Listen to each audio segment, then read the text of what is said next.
प्रिय मित्रांनो, माझं नाव नवीन शेखर आहे. मी तुमच्याबरोबर भारत या देशातून बोलत आहे. राज्य महाराष्ट्र, जिल्हा कोल्हापूर आणि सदर बाजार या भागातून मी तुमच्याशी बोलत आहे.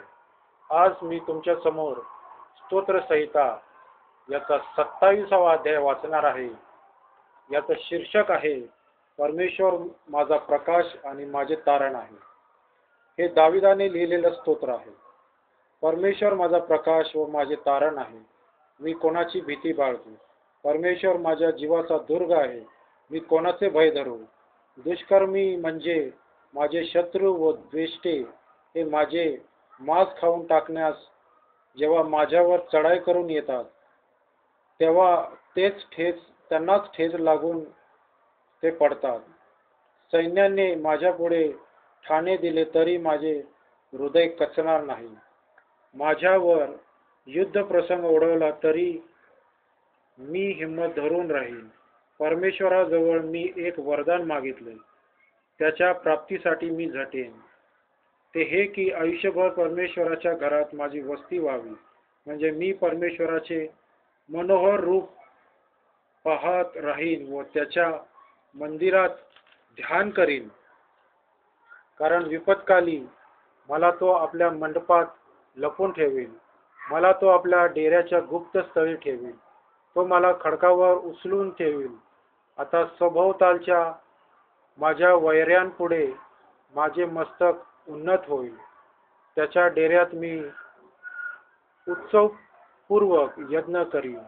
मी युगानुयुग करीन परमेश्वराचे गुणगान गाईन. मी उच्च स्वराने तुझा धावा करीत आहे. हे परमेश्वरा ऐक, माझ्यावर दया कर, माझी याचना ऐक. माझे दर्शन घ्या असे तू म्हटले, तेव्हा माझे हृदय तुला म्हणाले, हे परमेश्वरा, मी तुझ्या दर्शनाला उत्सुक झालो आहे. तू आपले मुख माझ्या दृष्टीआड करू नको. आपल्या सेवकाला रागाने दूर घालवू नकोस. तू माझे सहाय्य होत आला आहेस. हे माझ्या उद्धारक देवा, माझा त्याग करू नको, मला सोडू नको. माझ्या आईबापांनी मला सोडिले तरी परमेश्वर मला जवळ करील. हे परमेश्वरा, आपला मार्ग मला दाखव. लोक माझ्या पाळतीवर बसले आहेत, म्हणून मला धोपट मार्गाने ने. माझ्या शत्रूंच्या इच्छेवर मला सोपू नको, कारण खोटे साक्षीदार व निष्ठुरपणाचे फुत्कार टाकणारे माझ्यावर उठले आहेत. ह्या जिवंताच्या भूमीवर परमेश्वर खात्रीने माझे कल्याण करील.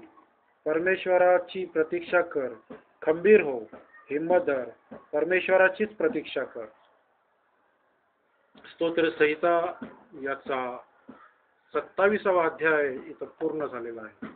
परमेश्वर वाचलेल्या वचनांवर आशीर्वाद पाठवो आणि परमेश्वर तुम्हाला देखील आशीर्वाद देव, कारण त्याचे पवित्र वचन तुमच्या कानी पडले आहेत.